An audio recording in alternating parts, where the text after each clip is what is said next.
দেখুন, ৩টি ধাপে এসআইআর এর হিয়ারিংয়ে ডাকতে চলেছে নির্বাচন কমিশন। তার মধ্যে ১ম ধাপে কাদের ডাকবে, দ্বিতীয় ধাপে কাদের ডাকবে, তৃতীয় ধাপে কাদের ডাকবে, এটা নিয়ে আলোচনা করব কিছুক্ষণ পরে। কিন্তু যেই ধাপে আপনাদের ডাকুক না কেন, আপনাদের কিন্তু এই ১৩টি ডকুমেন্টসের মধ্যে যে কোনো একটি ডকুমেন্টস দেখাতে হবে। তো সেক্ষেত্রে এই ১৩টি ডকুমেন্টস কী কী? নির্বাচন কমিশনের তরফে জানানো হয়েছে যে যদি আপনি ১৩টি ডকুমেন্টসের মধ্যে একটি ডকুমেন্টসও দেখাতে না পারেন, তাহলে সেক্ষেত্রে তখন আপনাদের সঙ্গে কী হবে?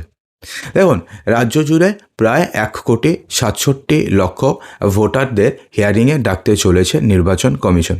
প্রাথমিকভাবে সবাই যে এসআইআর ফর্ম পূরণ করে জমা দিয়েছে, এই ১,৬৭,০০,০০০ ভোটারের এসআইআর ফর্মে গলত ধরা পড়েছে অথবা ভুল ত্রুটি ধরা পড়েছে। তো সেক্ষেত্রে কী কী ভুল? দেখুন, কোনো ভোটার রয়েছে যাদের ২০০২ সালের ভোটার লিস্টেও নাম আছে, ২০২৫ সালের ভোটার লিস্টেও নাম আছে। কিন্তু কি হয়েছে, যে ২০০২-এর ভোটার লিস্টে যে নাম ছিল, ২০২৫-এর ভোটার লিস্টে এই দুই নামের মধ্যে কিছু সমস্যা রয়েছে। এই সমস্যাটা যদি খুব বেশি হয় তাহলে পরে হিয়ারিংয়ে ডাকবে, এবং সমস্যাটা যদি কম হয়, অর্থাৎ ধরুন জাস্ট মিডিল নেম নেই, অথবা ধরুন এমন একটা সমস্যা যেগুলোতে বাংলা বানানের খুব একটা সমস্যা হচ্ছে না, অর্থাৎ ধরুন যে কারোর নাম ধরুন রতন, RATAN, আর অন্য জায়গায় আছে RATAAN, তো বাংলার মানে তো সেমই থাকছে, রতন। তো সেক্ষেত্রে নর্মালি আপনাদের বাড়িতে বিএলও আসবেন, এগুলোকে লজিক্যাল ডিসক্রিপেন্সিস বলা হচ্ছে, যার পুরো দায়িত্ব দেওয়া হয়েছে বিএলওদের। তো সেক্ষেত্রে কী হচ্ছে, বিএলও আপনাদের বাড়িতে আসবেন, তার আপনি সাপোর্টিভ একটা ডকুমেন্টস দেখাবেন, আপনার ডকুমেন্টসের ফ্রন্ট পেজ স্ক্যান করে আপলোড করবে বিএলও, ব্যাক পেজ স্ক্যান করে আপলোড করবে বিএলও, এবার একটা সেলফ ডিক্লারেশন ফর্ম, যেটা অনেক বিএলও করছেন না, হয়তো তারা বাড়ি গিয়ে করছেন, সেটা তো আমরা জানি না। তো সেলফ ডিক্লারেশন ফর্ম একটা আপলোড করতে হবে, যেখানে লেখাই আছে যে দুজন ভোটার একই ভোটার, এবং আমি জাস্টিফাই করছি যে দুজন ভোটার সেম ভোটার এবং দুজন একই নাম, অর্থাৎ একই ব্যক্তি। তো সেক্ষেত্রে আর তাদেরকে আর হিয়ারিংয়ে ডাকবেই না নির্বাচন কমিশন। আশা করি বুঝতে পেরেছেন। কিন্তু যদি নামের কোনো অন্য ভুল থাকে, ধরুন টাইটেল চেঞ্জ হয়ে গেছে, কারো নাম ধরুন রতন সরকার হয়ে গেছে ধরুন রতন পাল, তো এই সমস্ত ক্ষেত্রে হিয়ারিংয়ে ডাকবেই নির্বাচন কমিশন।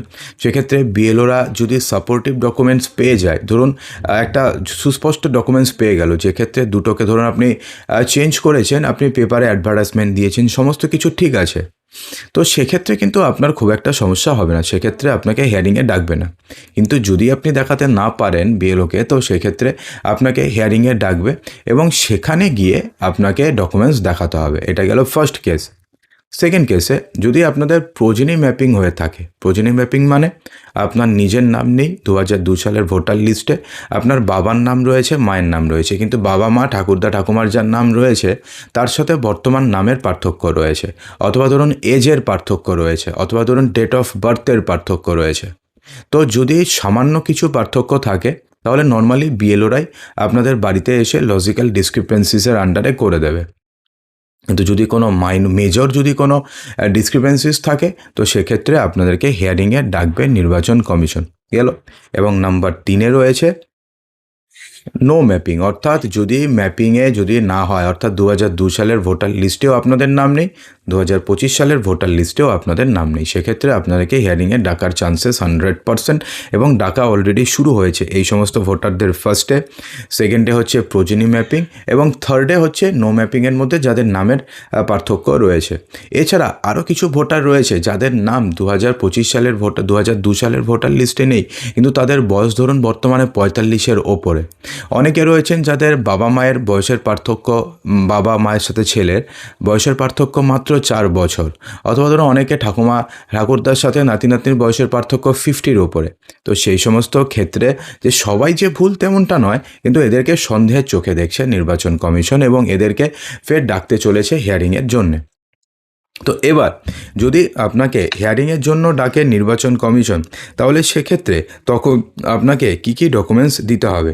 দেখুন, হিয়ারিংয়ে কিন্তু আপনাদেরকে ডাকবে নির্বাচন কমিশন, এবং সেক্ষেত্রে যদি আপনাকে হিয়ারিংয়ে ডাকে তাহলে সেক্ষেত্রে নির্বাচন কমিশন যেই 11টি ডকুমেন্টসের কথা বলেছে সেই 11টি ডকুমেন্টসের মধ্যে যে কোনো একটি ডকুমেন্টস এবং 13টি আধার কার্ড সহ 12টি বা 13টি ডকুমেন্টস রয়েছে, সেই 13টি ডকুমেন্টসের মধ্যে যে কোনো একটি ডকুমেন্টস আপনাকে দেখাতে হবে।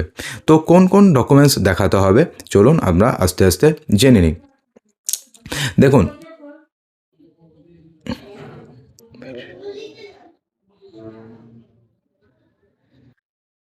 প্রথম যে ডকুমেন্টসটি দেখাতে হবে সেটা হচ্ছে 1987 সালের 1 জুলাইয়ের আগে ব্যাংক, পোস্ট অফিস, এলআইসির নথি, স্থানীয় প্রশাসনের দেওয়া সার্টিফিকেট।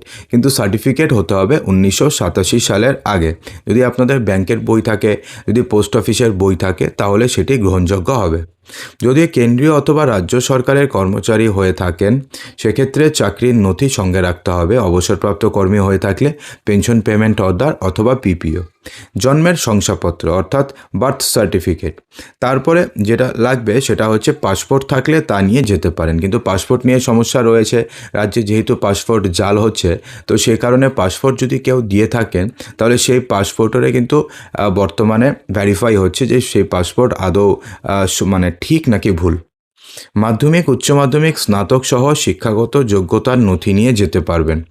রাজ্য সরকারের অধীনস্থ কোনো সংস্থার তরফে যদি বাড়ি পেয়ে থাকেন তাহলে বাসস্থানের সার্টিফিকেটও গ্রহণযোগ্য হবে।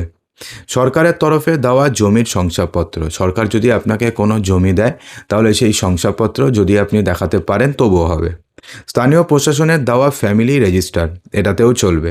ফরেস্ট রাইট সার্টিফিকেট থাকলেও হবে। জাতিগত শংসাপত্র, caste certificate, SC, ST, OBC.